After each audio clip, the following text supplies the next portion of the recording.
उद्दिष्ट म्हणजे ही आर्टिफिशियल फुलं अध्यक्ष महोदय अनेक समारंभामध्ये वापरली जातात। माझ्याकडे दोन प्रकारची फुलं आहेत, एक न वापरलेली आणि एक वापरलेली। अध्यक्ष महोदय, सांगण्याचं तात्पर्य एकच आहे, ही जी न वापरलेली फुलं आहेत याच्यामध्ये तुम्ही पहा रंग एकदम भडक दिसतोय आणि ही फुलं ज्यावेळेस डेकोरेशनसाठी वापरली जातात अवघ्या 15-20 दिवसामध्ये या फुलांचा रंग फेड होतो। आपण कधीही एक प्रश्न विचारत नाही की हा फेड झालेला रंग नेमका जातो कुठे, तर हा नॅनो पार्टिकलच्या माध्यमातून वातावरणामध्ये हा मिसळून हा श्वासाच्या माध्यमातून आपल्या शरीरामध्ये जातो।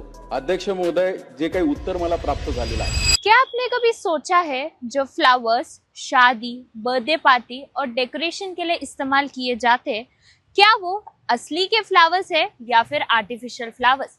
देखने में तो ऐसा लगता है कि वो सारे के सारे असली फ्लावर्स है, लेकिन ग्राउंड रियलिटी कुछ और ही दिखाती है। वो असल में असली फ्लावर्स नहीं बल्कि आर्टिफिशियल फ्लावर्स होते हैं जो इंसानों के लिए भी हानिकारक होते हैं।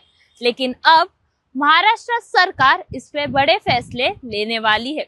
इस पे बैन का घोषित भी जरूर होगा, क्योंकि आर्टिफिशियल फ्लावर्स दिखने में तो अच्छे लगते हैं लेकिन इंसानों के लिए, बच्चों के लिए ये सबसे ज्यादा खतरनाक होते हैं। आइए जानते हैं कि महाराष्ट्र सरकार ने इस पर क्या क्या रूल्स घोषित की है, क्योंकि बैन होने के बावजूद भी ये अभी तक मार्केट में नजर आ रहे हैं। जैसे हमने पहले भी आपको बताया था कि महाराष्ट्र सरकार ने एक नया गवर्नमेंट रेजोल्यूशन आ रहा है जो पहले से ही कहीं ज्यादा सख्त होगा।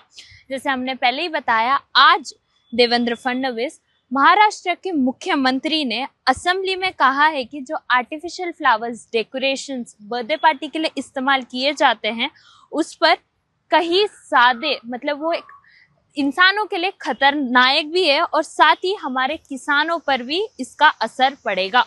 आइए जानते हैं, उन्होंने 3 नए रूल्स घोषित किए थे। सबसे पहला रूल ये था कि डेकोरेटर्स पर भी एक्शन लिया जाएगा। समझो कोई इंसान फ्लावर्स खरीद रहा है अपने डेकोरेशन के लिए, चाहे वो बर्थडे पार्टी हो या फिर कोई भी शादी का डेकोर करने के लिए, कोई दूल्हा दुल्हन एक डेकोरेशन वाले को बुलाते हैं कि हमारा पूरा आर्टिफिशियल से सजाया जाए। अगर कोई डेकोरेटर डेकोरेशन में भी प्लास्टिक फ्लावर्स का इस्तेमाल करता है तो उस पर सीधा एक्शन लिया जाएगा। ये है सबसे पहला नियम। और दूसरा, वेन्यूज की भी जिम्मेदारी। शादी के हॉल्स और बैंक्वेट हॉल्स को भी अभी ध्यान रखना होगा। अगर उनके ही प्रेमिसेस में प्लास्टिक फूल पाए गए तो हाल ही में मालिक जिम्मेदार होगा। वेन्यूज की भी जिम्मेदारी सामने नजर आएगी कि अगर कोई डेकोरेटर्स उनके वेन्यू में आ रहा है कि डेकोरेशन करने, चाहे वो आर्टिफिशियल फ्लावर से कर रहे हैं, तो उन पे भी एक जिम्मेदारी का बोझ है, क्योंकि उन्हें भी देखना होगा कि सही में कि आर्टिफिशियल फ्लावर्स इस्तेमाल ना किए जाए।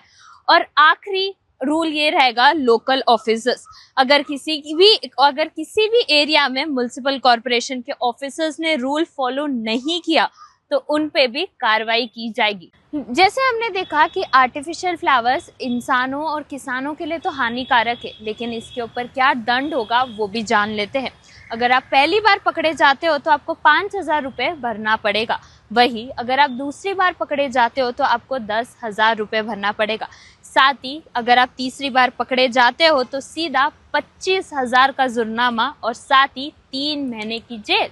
तो आगे से अगर आप कोई भी वेंडर्स या फिर कोई भी बैंक्वेट के वेन्यूज, कोई भी डेकोरेशन टीम को आगे ला रहे हो तो मेक श्योर कर लेना कि आप कोई भी आर्टिफिशियल फ्लावर्स इस्तेमाल ना कीजिए। देखा गया तो जैसे हमने देखा कि आर्टिफिशियल फ्लावर्स दिखने में तो खूबसूरत लगते हैं, नो डाउट, लेकिन वो इंसान, साथ साथ किसान और साथ साथ हमारी धरती माँ को भी नुकसान पहुंचा रहा है। मैं हरजीत कौर, कैमरा पर्सन अजय के साथ, पुणे टाइम्स मिरर से।